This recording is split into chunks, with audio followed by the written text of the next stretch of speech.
En ce temps-là, la mère et les frères de Jésus vinrent le trouver, mais ils ne pouvaient pas arriver jusqu'à lui à cause de la foule. On le lui fit savoir, « Ta mère et tes frères sont là dehors qui veulent te voir. » Il leur répondit, « Ma mère et mes frères sont ceux qui écoutent la parole de Dieu et qui la mettent en pratique. » Acclamons la parole de Dieu. Bien que chaque fois que je lis cet évangile, je parle de la même chose, je dois le redire. Que veut dire frère? Il est évident que cela peut signifier ce que cela signifie dans notre langage. Quelqu'un né du même père et de la même mère. Mais le mot frère dans la langue dans laquelle l'évangile est d'abord parlé et transmis en araméen ancien, le mot frère avait aussi d'autres significations. Par exemple, cela signifiait aussi demi-frère. Il n'y avait pas de mot demi-frère dans cette langue. Demi-frère signifiait celui qui est le fils d'un des deux parents. Par exemple, ils ont un même père commun ou une mère en commun. C'est un demi-frère. Ce mot n'existait pas, donc frère pourrait signifier une possibilité. C'est qu'il faisait référence aux enfants que Saint Joseph avait eus dans un précédent mariage. Cette tradition que Saint Joseph était vieux, il était plus âgé, pas vieillard, lorsqu'il épousa la Vierge qui avait des enfants d'un précédent mariage dont il était veuf. Cette tradition est précisément celle qui se tient dans l'église de rite grec, dans l'église orientale, l'église latine à laquelle, dans ce cas, nous appartenons. Pensons plutôt que Saint Joseph était un jeune homme. Il n'y a aucune preuve explicite dans un sens ou dans l'autre, aucune preuve par écrit, donc il se pourrait que Saint Joseph ait eu d'autres enfants qui seraient des demi-frères, et ils sont appelés frères, mais le mot frère est également utilisé dans cette langue pour désigner des cousins germains, c'est-à-dire les personnes très proches dans la relation familiale, mais qui n'étaient pas les enfants du père ou de la mère en commun, ni de l'un des deux. Le cousin germain, c'est-à-dire un parent très proche par le sang, le fils d'un frère de votre père, ou le fils ou la fille d'une sœur de votre mère. Un cousin germain, donc, n'existe pas l'utilisation du mot frère, que la Vierge Marie aurait eu d'autres enfants. Au contraire, il y a d'autres preuves dans l'Évangile qui montrent que ce n'est pas le cas.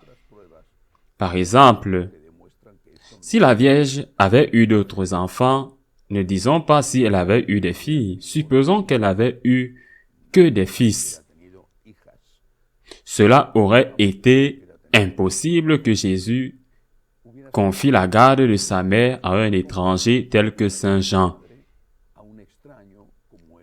Saint Jean l'évangéliste, Saint Jean de Zébédée, comme il l'a fait sur la croix, car dans cette culture, à bien des égards, dans cette culture exemplaire, le fait de prendre soin des personnes âgées était un devoir sacré. Bien sûr, à cause de convictions morales et religieuses, il y a les commandements de Moïse, mais aussi à cause d'une très forte pression sociale. Il était impensable de se débarrasser d'une personne âgée. Les personnes âgées étaient des trésors qu'il fallait garder et qui, aussi, avaient beaucoup de zèle. Les frères les accueillaient et rivalisaient avec d'autres frères qui voulaient eux aussi accueillir ces vieillards. Jésus confie sa mère au moment suprême et tragique de sa mort à un étranger.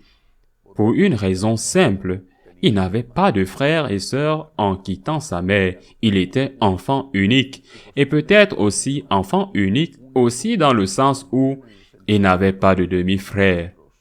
Car bien que la Vierge n'ait pas eu d'autres enfants avec Saint Joseph, il y a eu des enfants de Saint Joseph avec une autre femme. C'est-à-dire que si Saint Joseph était veuf, il est possible que la Vierge ait été reçue dans sa maison par ses beaux-enfants, c'est-à-dire ses demi-enfants, ses demi-frères de Jésus.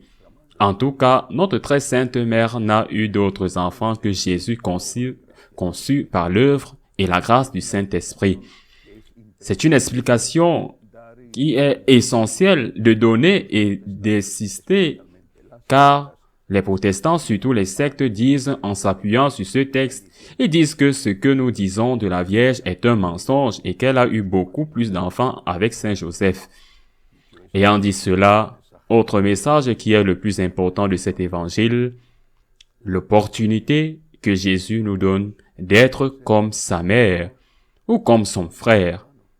Qui sont ma mère et mes frères? Demande le Seigneur et il donne la réponse. Il le dit ici, ma mère et mes frères sont ceux qui écoutent la parole de Dieu et l'accomplissent. Chaque fois que vous faites la volonté de Dieu, à chaque instant, ce qu'il veut, et cela se résume toujours en un seul mot, amour. Chaque fois que tu fais du bien, tu es la mère de Jésus. Tu es le frère de Jésus. Tu n'es pas lié à Jésus par un lien de sang, mais tu es lié à Jésus par un lien spirituel, plus fort que le lien de sang. Veux-tu être un parent du Christ? Voulez-vous être un frère de Jésus? Écoutez la parole de Jésus et mettez-la en pratique. Aime. Si tu pardonnes à quelqu'un, tu es la mère de Jésus. Tu es la Vierge Marie. Si tu aides quelqu'un, si tu demandes pardon après avoir offensé quelqu'un, tu es la mère de Jésus. Oui, tu portes ta croix quotidiennement, parfois si lourde. Si tu la lui offres et que tu la portes avec lui et pour lui, tu es la mère de Jésus. Imitant Marie, être Marie est à notre portée. Le Seigneur nous donne la recette, la formule simple. Écoutez la parole, mettez-la en pratique. Ne vous limitez pas à avoir des sentiments, ayez des actions. Ne vous limitez pas à faire des réflexions, ayez des actions. Ne vous limitez pas à savoir, mettez en pratique ce que vous connaissez. Ainsi soit-il.